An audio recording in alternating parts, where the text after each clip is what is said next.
Today I will show you how to fix a dropped selvage stitch. A dropped stitch can be very disconcerting, but most especially a dropped selvage stitch. In stockinette, it's much easier to pick these up. For the selvage edge, we need to remember that each loop equals 2 rows because the knitting was worked across here and then turned and worked across.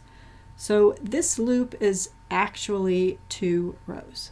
Now it will be a little different if you had worked a slip stitch edge, but this edge was knitted every row.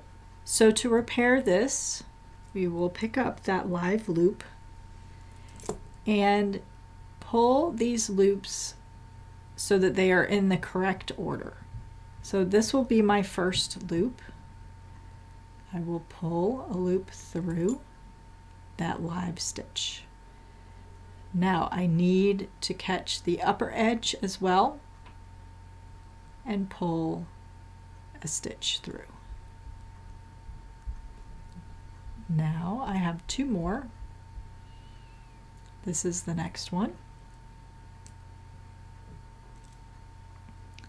And 1 more.